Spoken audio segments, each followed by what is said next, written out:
So, you are a community manager and you probably know the role that you have gotten into or not. Well, I am here to tell you all about it. Here's what you learn in this model. We'll first of all explore what community managers actually do. Many people think that community management is simply just posting content, responding to people's comments, or moderating discussions. No, I'm here to tell you that it's much deeper than that. The reality is much bigger than that. Community managers are responsible for building relationships, creating engagement systems, and maintaining the health of an entire community ecosystem. So, by the end of this lesson, you will understand the key responsibilities of a community manager, what a typical day looks like, who community managers usually work with, how community management differs from social media management. So, first up, who is a community manager? Who are you? A community manager is the person responsible for building, nurturing, and maintaining relationships within a community.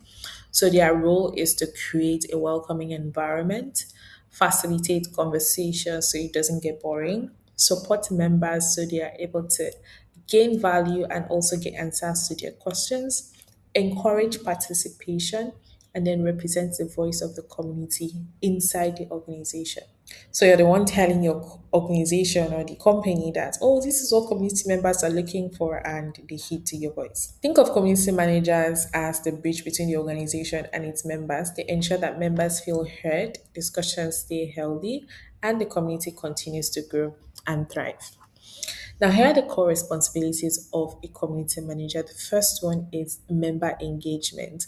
As a community manager, you are responsible for encouraging conversations and participation inside the community. So, this can include discussion prompts, community events, ask me anything sessions, challenges, or activities. As long as these are things that will help members keep talking, share their experiences, and engage in the community, then you should definitely implement it.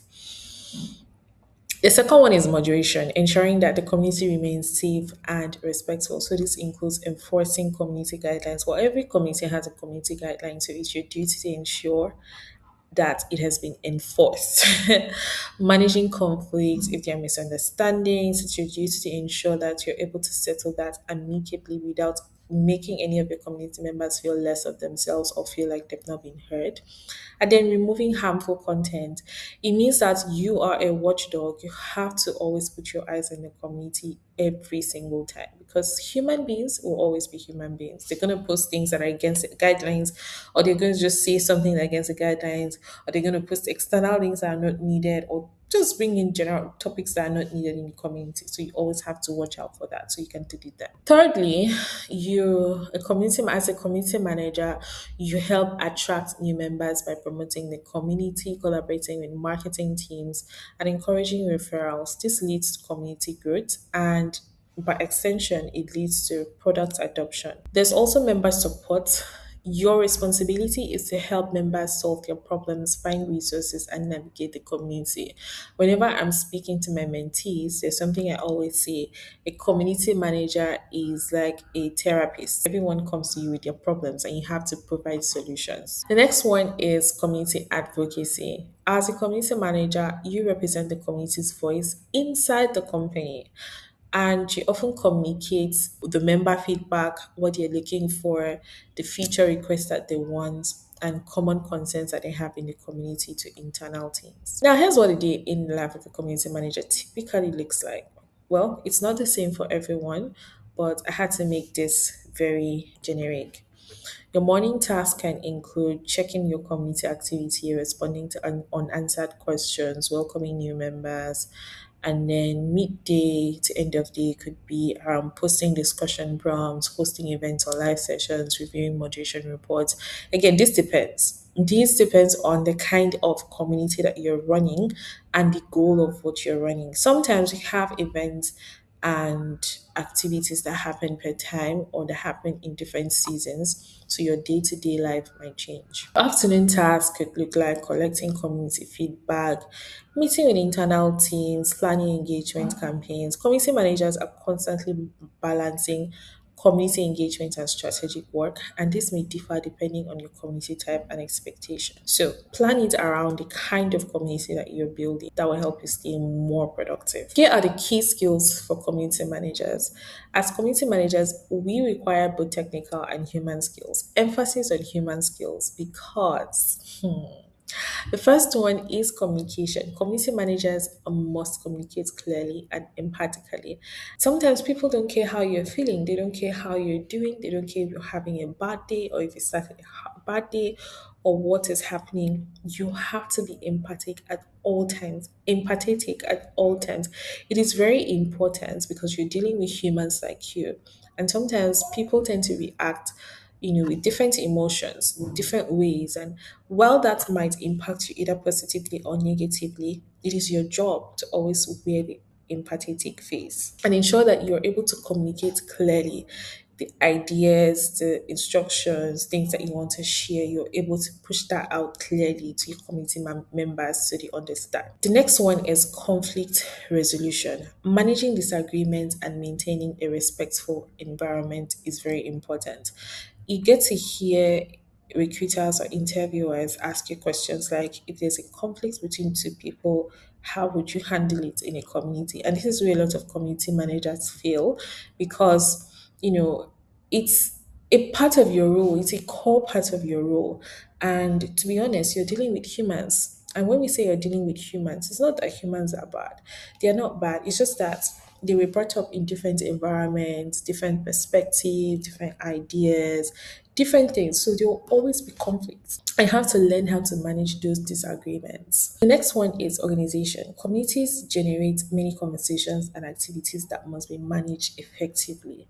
How do you ensure that everyone is still in line with the conversation or with the community or with the goal or anything that is happening at that time? So you need those organizational skills. And you also need to be curious. Great community managers constantly observe patterns and learn from their members. I like to say that at my current stage, I am still learning, I'm still building, I'm still making lots of mistakes, and I'm still evolving because you get to manage a particular community and it just makes sense. Things are going on well. And then you eventually evolve into other kinds of communities and you discover that it's not what it was before. So you have to adapt, you have to go through that learning process again. You have to figure out how the members in this new community are, reacting to things and you adapt accordingly. And sometimes you cannot fully adapt because, again, things change, humans change. So you just have to brace yourself for impact. So you have to always be curious to stay on top of your game because things will always happen that will try to frustrate you. And if you're not curious enough to figure out ways to sort that issue or to grow up the ranks or to solve challenges or to, expand your community or bring in things that will help your community turn into that home that people want to come to, then you haven't started. So always stay curious. Now, here are community management, common community management tools that you should learn how to use as a community manager. It's important that you know that these differ and it also depends on the kind of community that you're running. So you may end up using some or none or all of them. So there are community platforms. These includes Discord, Slack, Circle, Facebook groups, Mighty Networks, School. There's so many of them, and even more are still being built. Then we also have engagement tools that can help track participation and growth. So you can have tools like some analytics dashboard. You have Google Analytics. You have CRM integrations like HubSpot. Sometimes you might just go the manual way. You can just do like the entire Google Workspace, use your spreadsheet to create an analytics dashboard or a tracker or things that you want to use to track certain behavioral patterns or activities that are happening in your community. Now, event management tools are also tools that you need to be aware of because they help organize meetups, webinars, workshops, and virtual events. So we're talking about tools like Zoom, Google Meet. Those are for webinars. Then, if you want to collect registration, you can use Eventbrite or Luma For calendar scheduling, you can use Calendly or even cal.com. There's also Google Calendar as well. And then for content management tools, these are tools that help create, organize, and distribute knowledge and content within the community. So think of creating a knowledge base in Notion or Confluence. Think of creating content libraries on your Google Drive. Think of documentation platforms like Gitbook, or think of creating and sending out newsletters using MailChimp or Substack or even Bravo. There's also feedback and survey tools. These help community managers collect insights, feedback, and opinions from members. Examples include survey platforms like Typeform, SurveyMonkey. There's also Google Form. There's also feedback forms like Google Forms as well. You can use Typeform or SurveyMonkey for the both of them. There's polling tools like polls in Slack or Discord. There are some third-party tools that you can use on Slack or Discord or even Circle to create polls and people can vote. And then there's member satisfaction trackers like Hotjar. Now, these are also automation tools that help automate repetitive tasks and workflows in community management. There's workflow automation tools like Zapier. There is integration platforms like Make. There is auto welcome systems like bots on your Discord server or workflows in your Slack that automatically welcomes new members when they join the platform. And then there's scheduled messaging tools like Hootsuite. So you don't have to be available on site 247 to be able to send out messages. Now, who do community managers work with? Community managers rarely work alone. They usually collaborate with several teams inside an organization or a company. So the first team is a product team. Let's say this is a product-led community that you're managing. You have to compulsorily, collaborate with the product team because you need to share feedback and feature requests from members with the team. There's also the marketing teams. They are the ones that work hand in hand with you to promote community activities and increase awareness of what's going on in the community, share spotlights, and just bring that attention to the community.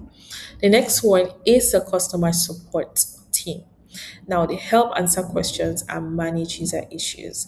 Let's say you are managing a product community and someone asks you a very, very sensitive question or a very hard question that you don't know as a community manager, then you need the customer support team to come in and help you provide an answer. Then there's leadership team. These are set of people that you report your community health and strategic insights to. They are at the top of the ladder, top of the funnel. So they need to know if your work is impactful or not. So yeah, these are some of the teams that you contribute to. And because of this, community managers must be strong across functional collaborators. This differs depending on the kind of community that you find yourself in. It completely differs, but you need to be ready to collaborate cross functionally across any team that is important to that brand or that company that you're working for. Now, this is one common question that I get a lot. And it's because a lot of companies tend to say, oh, we are hiring a community manager, and they end up giving you social media management jobs to do. I would say that in a way it is bad and in a way it is good. It's good in the sense that it's going to help you learn and you're going to build experience in that part. But it's bad because community management and social media management are two different things, and we'll be diving into it. So, when you talk about social media management, you're talking about publishing content on social media platforms: TikTok, Instagram, Facebook, Twitter, LinkedIn, and every other social media platform that's out there. So you're publishing content, you're creating brand marketing, you are tracking things like follower growth, you're looking at patterns, you're running campaigns. But in community management, you are building and nurturing relationships, you're driving conversations, you are giving member support, and you are building a community culture. Those are two different things, and they require different set of skills to be able to thrive in each of them. Say you're a community manager that has no idea about how social media campaigns work and a community says, or a company says, or hire a community manager, come work for us, and they start giving you brand campaigns to run, you're going to fail at it. Well, except you learn, but in most cases, a lot of companies don't have that time to give you to learn on the job and execute or make the mistakes with their money, right? So they prefer to hire someone that already has that experience. So except you learn, that's an added advantage to you. But ideally, it's not the same role, right? So whenever you come across certain roles like this, make sure you ask clear and direct questions to be sure of what you're getting yourself into. Being a community manager is a very difficult thing. I hate to say this. I know some companies might hate me saying this, but being a community manager is much more difficult than people think. On the surface level, again, it doesn't look impactful, but if you try to take a deeper dive into what community management is and what community managers contribute to a company, you will know that they are doing a lot, right? And social media management, on the other side, is also another tough thing to do. So, unless a company is willing to give you the grace to learn those things, then you can decide to take it. But it's not the same role. They both require same level of attention to detail, same level of tracking, same level of resistance for you to start seeing growth. And you might just get distracted. So, in simple terms, social media is about broadcasting messages. Remember, I talked about the difference between the community and an audience. So, social media is about broadcasting messages, while community management is about facilitating connections. And just before you ask me, should I take a job that says community and social media management? I know I've said at the beginning of the session, you can, but there's a limit to what you can do. Now, you may want to take that, say, at the initial stage because you want to build the skills, you want to build the ideas, you want to build certain skills that will help you in your career in the long run. But you're going to burn out if you balance community and social media management. You're going to eventually burn out. So if the money is good and it's something you want to do, that's fine. If it's not, then I suggest you stick to one so you're able to be as effective as possible in that role. So, long story short, I'm not saying it's bad to work for a company as a community and social media manager, and I'm not saying it's good either. The skills are needed because obviously you're creating content on social media, you're creating content in the community. So, there are some similarities, but there's also a huge difference. So, think about that and choose wisely. Now, here is the invisible work of community managers. One of the most important parts of community management is culture building. Community managers help shape how members treat each other, what behaviors are encouraged, the tone of conversations. And a healthy community culture leads to higher retention, strong member loyalty, more meaningful engagement. So, culture often determines whether a community thrives or slowly dies. And this is something a lot of founders do not understand. If you don't have an engaged and healthy community, people are going to leave. They are not going to use your products because it's tied directly to your product, right? It's tied directly to the services you're offering to these people. And if you don't create that welcoming space for them where they feel, that they can express themselves, where they feel loved, where they feel welcome, where they feel like they belong, they are going to leave and there's going to be a drop in your product adoption. Yes, does it look like community managers are not going out there to say, come and buy what I'm selling? Yeah, they're probably not doing that, but they're doing it indirectly because they are creating a space for your users to thrive.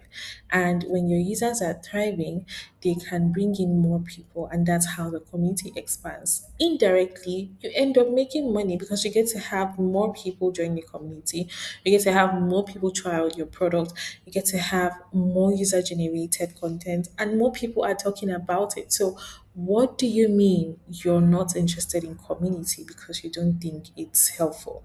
No. You need to have a rethink after this session. All right. So here are common challenges that community managers face.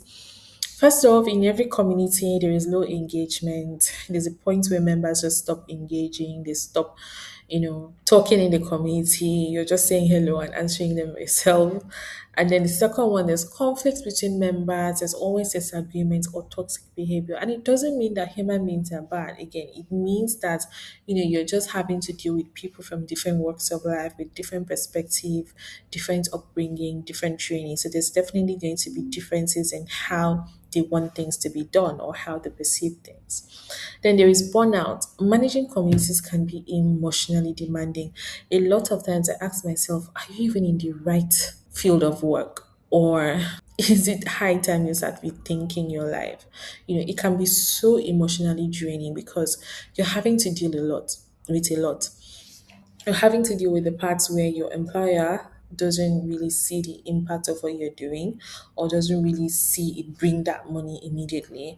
And then on the other hand, there are members who are constantly stressing you, and then you're here serving as a therapist, you're here talking to them, you're here trying to put things together. It can be emotionally draining, physically and emotionally draining. It means you always have to be there to answer questions, and this can be a lot. And then there's balancing of business goals. That is, balancing members' needs and company objectives. One thing you should understand as a community manager is that there is a reason why a community exists. And it all ties down to business goal. Once you're able to crack that part, everything you do and how you do it will help you set up activities or set up your community to ensure that it helps or it leads up to being able to achieve the business goals that it was created for. So understanding these challenges will help you prepare for realities for the role. It might not come immediately, it might come immediately, but trust me, they definitely happen. Now, these are strategic roles of community managers. Great community managers provide significant value to organizations in various ways. They can help companies understand customer needs, build brand loyalty, improve products, create advocacy and word of mouth of growth. And in many modern companies, community managers are becoming strategic leaders rather than just moderators. And that's where the actual career trajectory comes in, and we'll be talking about that soon. So here are the key takeaways for this module. A community manager is responsible for building engagement, moderation, growth, support, and advocacy. They work closely with multiple teams, play a critical role in maintaining health and culture of the community, and most importantly, they help transform groups of users into meaningful communities. So here's my reflection exercise for you today. What kind of community manager do you want to be? Do you see yourself working with brand communities, creator communities, product communities, open source communities, or industry communities? Your answer will help shape the skills and experience that you build. So I'd love to hear them in the comments. What type of community manager you currently are or aspiring to be?